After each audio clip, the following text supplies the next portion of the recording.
KPU Kota Kendari menyediakan 77 posko layanan pindah memilih untuk pemilih kepala daerah atau pilkada serentak tahun 2024. Layanan ini untuk memudahkan pemilih dengan keadaan tertentu yang tidak dapat memilih di DPT terdaftar pada saat hari H pencoblosan.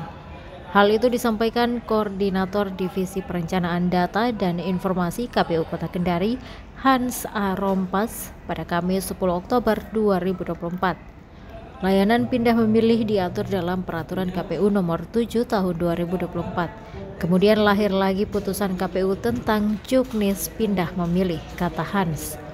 Layanan pindah memilih ini dibuka di Sekretariat PPS, Sekretariat PPK, dan Sekretariat KPU Kendari di Jalan Khairil Anwar, Kecamatan Puatu.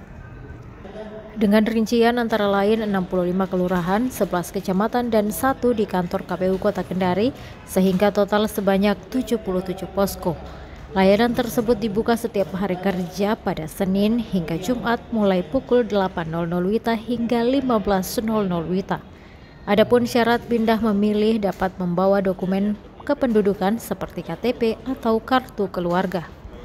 Terdapat 9 pemilih kategori yang dilayani pindah memilih oleh KPU Kota Kendari, diantaranya adalah pemilih yang sedang tugas di tempat lain, kemudian pemilih yang menjalani rawat inap dan keluarga yang mendampingi, pemilih yang tertimpa bencana, narapidana penyandang disabilitas, lalu pemilih yang sedang menjalankan rehabilitasi narkoba, pemilih yang menempuh pendidikan di luar kota, bekerja di luar domisili, serta pindah domisili. Kesembilan kategori pemilih ini diberikan batas pindah memilih selama 30 hari sebelum pencoblosan, yakni 28 Oktober 2024. Sementara itu ada 4 dari 9 kategori yang paling lambat H-7 pilkada untuk mengurus pindah memilih. 4 kategori tersebut adalah pemilih yang sedang tugas di tempat lain, menjalin rawat inap dan keluarga yang mendampingi, narapidana, dan pemilih tertimpa bencana.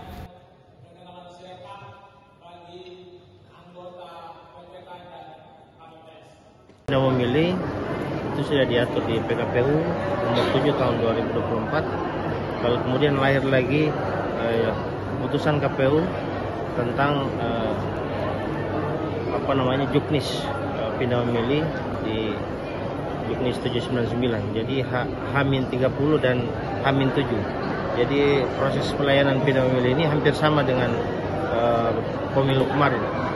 Jadi tidak ada perbedaan. Jadi ada 9 syarat untuk yang H-30, kemudian H-7 ada 4 syarat yang bisa dilakukan untuk layanan pindah memilih sebagaimana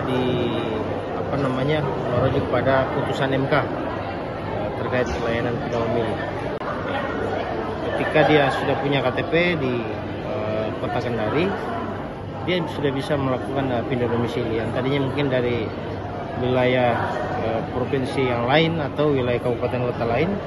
Ketika sudah berdomisili di Kota Kendari bisa melakukan layanan pindah domisili. Kemudian dia atau sakit, lalu kemudian juga narapidana atau warga binaan, kemudian ada bencana alam, kemudian tugas luar atau tugas belajar bagi para mahasiswa atau siswa yang berada di luar Kota Kendari atau di dalam Kota Kendari.